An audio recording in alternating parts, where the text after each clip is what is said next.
글로벌 증시 마감 상황 알아보는 좀 해외 시장 분석 시간입니다. 블루워크 이동훈 대표 연결되어 있습니다. 대표님 안녕하십니까? 예, 안녕하세요. 네, 어제 미증시가 굉장히 큰일이 좀 있었죠? 브리핑 부탁드리겠습니다. 예, 미증시가 거의 패닉, 투매, 우리가 보통 이런 표현 많이 하는데, 역대 최대 하락폭을 기록했습니다. 다우지수 어제 장중에 거의 1,600포인트 가까이 하락하기도 했었고, 낙폭을 줄인 것이 1,100포인트 이상 하락하는 그런 모습이 나왔는데, 하락률은 예전에 이제 금융위기 때 9% 이상 하락한 적이 있습니다만은, 하락폭 자체로만 놓고 본다라면 역대 최대 하락폭이 나타났습니다.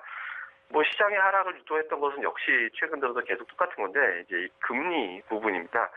금리가 올라갈 가능성이 있다라는 점에 투자자들은 계속해서 긴장하고 있는 상태가 되고 있고, 금리 인하하게 됐을 때 결국에는 이제 위험 자산에 대한 투자는 급격하게 줄어들 것이다. 이런 부분들이 매도를 불러왔는데, 좀 주목받을 만한 것은 기존에 어떤 하락했을 때 원자재 시장은 그래도 지난주에 좀 덜 하락했었거든요. 근데 원자재 시장까지 이제 급락하는 모습이 나오다 보니까 위험 자산 전체에 대한 어떤 투자가 좀 회수되는 것 아니냐 이런 어떤 우려감이 불거졌거든요. 그래서 국제유가 어제 또 2% 정도 하락하고 이런 부분들이 연동이 되면서 금리 인상이 나아가서는 주식시장 그리고 원자재 시장에 대한 어떤 투자를 위축시키고 이 부분이 향후에 기업들의 실적에도 악영향을 줄 수도 있다. 소비 감소 우려된다라는 거잖아요. 그러니까 이런 식으로 좀 우려될 수 있다라는 쪽으로 이제 해석이 되면서 전체적으로 위험 자산에 대한 선호도가 급격하게 떨어지면서 약세를 보이는 그런 모습이 나타났습니다. 시장에서 가장 많이 보는 이런 근거는 지난주에 나왔던 데이터 임금 상승인데요. 임금 상승률이 전년 대비 2.9% 정도 올라갔죠. 이렇게 되면서 이게 이제 거의 10년 만에 최고 수준으로 올라간 건데 상승률로는 최고 수준으로 올라간 건데 이 부분이 결국에는 금리 인상 속도를 가파르게 만들 수밖에 없을 것이다. 이런 부분들이 꾸준하게 제기가 되고 있거든요. 그러니까 최근 들어서 원자재 시장 올라가면서 물가가 올라 있고 고용 지표 중에서는 임금이 올라가고 있다는 것은 그만큼 소비가 늘어나고 이 소비 늘어나면서 물가를 자극하게 될 것이고 이 자극받는 물가는 결국에는 금리를 올리는데 일조할 수밖에 없다. 이제 시장에서 이렇게 해석을 하면서 가파른 금리 인상은 결과적으로 인플레이션이 향후에 억제될 것이고 억제된 인플레이션은 주식시장 위축을 초래할 수밖에 없다. 또 이렇게 또 악순환을 만들어내는 그런 형태가 되고 있거든요.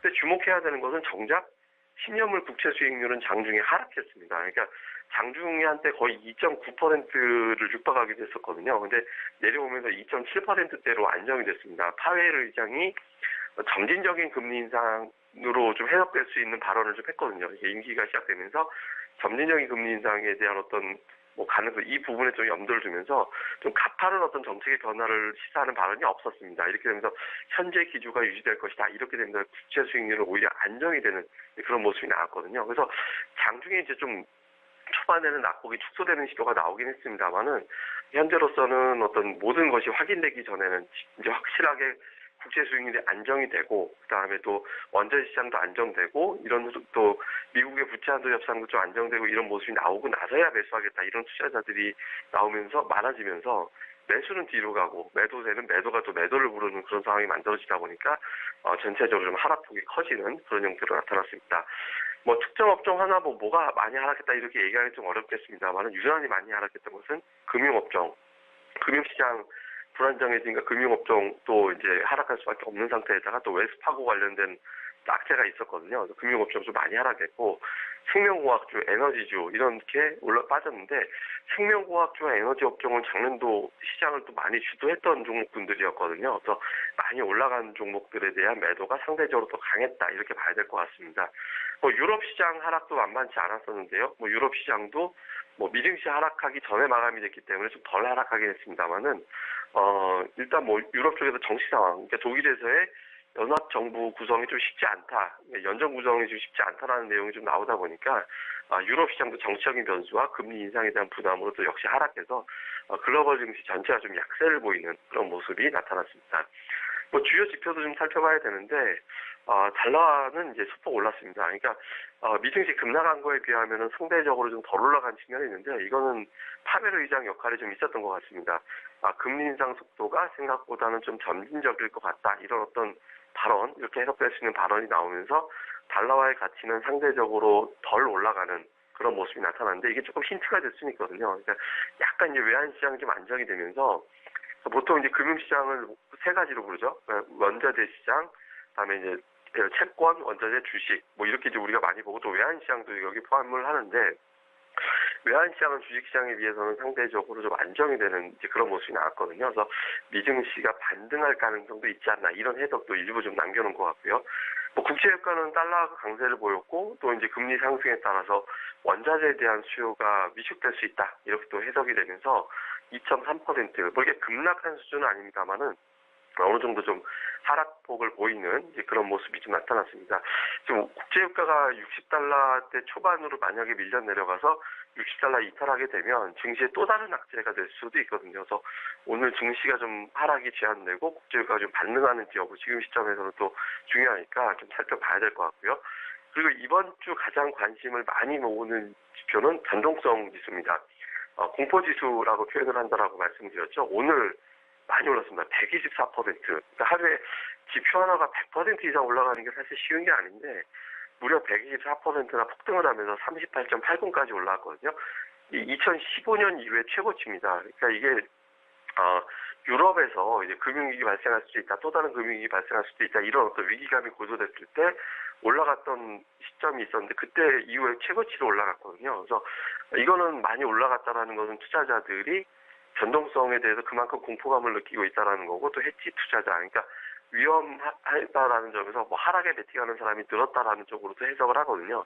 다만 좀 역으로 볼 때는 그러니까 과거의 어떤 데이터로 봤을 때 변동성 지수가 20을 훌쩍 상회하는 경우는 증시가 과매도 상태에 빠졌다라고 해석을 하거든요. 그래서 지난 주에 이제 17 정도였죠. 그러다가 오늘 38까지 올라왔는데 제가 이제 어제 그런 표현 드렸습니다만은 이 지표가 20을 넘어가게 되면 과매도 상태로 접어들게 되는데 오늘 그 지표가 나왔습니다. 그래서 미증시는 이제 지금부터는 하락해도 좀 복원이 나올 수 있는 빠르게 복원 나올 수 있는 그런 국면에 점차 접어들었다라는 쪽도 우리는 또 해석을 할 수도 있을 것 같습니다. 그리고 이제 야간 선물 보면 또 역시 이틀 연속해서 1%대 하락이 나타났는데 외국인들도 오늘도 많이 매도했습니다. 지난주에 한 2,000계약 정도 팔았었는데 오늘은 1,770계약 정도 매도하는 가운데 1% 정도의 하락.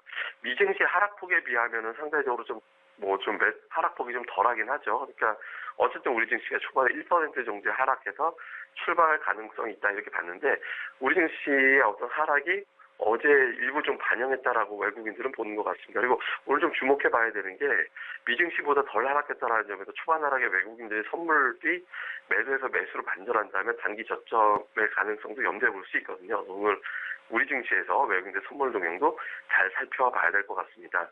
뭐 이런 내용 종합해서 좀 중요하게 체크해봐야 되는 이슈를 좀 살펴보면 우선 파웰 의장의 임기가 시작됐다라는 점인데요.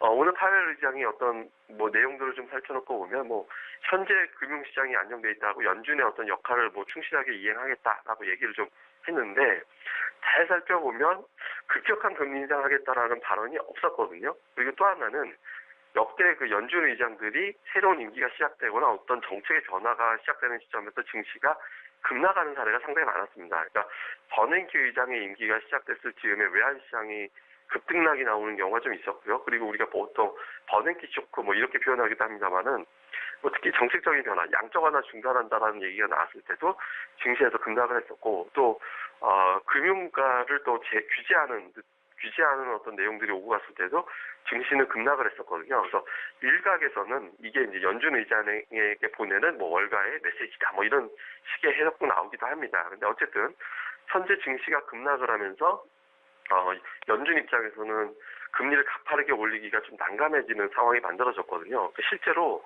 금리 인상 확률이 지난 주말 대비 10% 이상 하락했습니다. 그러니까 지난 주말에 3월 금리 인상 확률을 재는 곳은 두 군데입니다. 근데 그중에 한 곳을 기준으로 말씀드리면 76% 정도 됐었거든요. 3월 금리 인상 가능성이. 근데 지금은 66%대로 낮아졌거든요. 그래서 현재로서는 또 국채 금리가 실제로 장중에 좀 올라갔다가 좀 안정되기도 했고요. 그래서 파웰 의장이 어떤 메시지를 보내면서 금리에 대한 상승이 좀 제어될 가능성이 있고 이렇게 된다면 시장의 투자 심리가 점차 회복될 수 있거든요. 그래서 이 부분 이제 파웰 의장의 어떤 메시지라든가 연준 위원들의 발언 이번 주에 한 7명 정도 연설이 있거든요. 그래서 이런 발언을 통해서 좀 안정이 되는지 좀 중요한 변곡점에 와 있으니까 좀 봐야 될 것 같고요.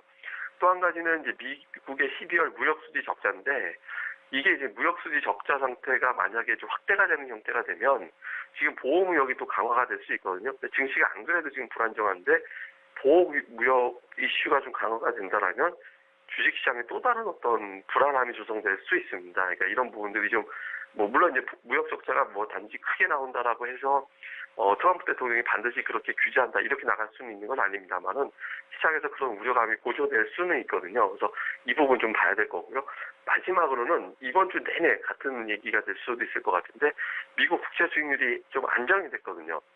오일장에서 보면 파웰 의장의 발언에 영향을 좀 받았다라고 보여지는데, 오늘 이런 흐름이 좀 만약에 추가적으로 안정이 된다라면 아시아 증시에서는 환율이 좀 안정이 될 거고요. 환율 안정되면 외국인들의 매도가 진정되는 그런 모습이 나올 수도 있거든요. 사실 어제 상황만 놓고 보면 증시의 낙폭을 좀 줄였어야 맞는 상황이었습니다. 그러니까 금리 때문에 많이 빠졌다면 금리적 확률이 떨어지고 국채 수익률이 안정이 되면 증시는 그만큼 안정이 됐어야 되거든요. 근데 워낙 좀 매도를 부는 상황에다가 기업들에 대한 일부 금융사들에 대한 규제 이슈, 애플의 하락 이런 것들까지 어우러지면서 약세 보인 건데, 국채 수익률이 안정이 된다라면 오히려 또 하루 단발적인 반등이 따라서 또 급반등이 나올 수도 있는 상황이 연출될 수 있거든요.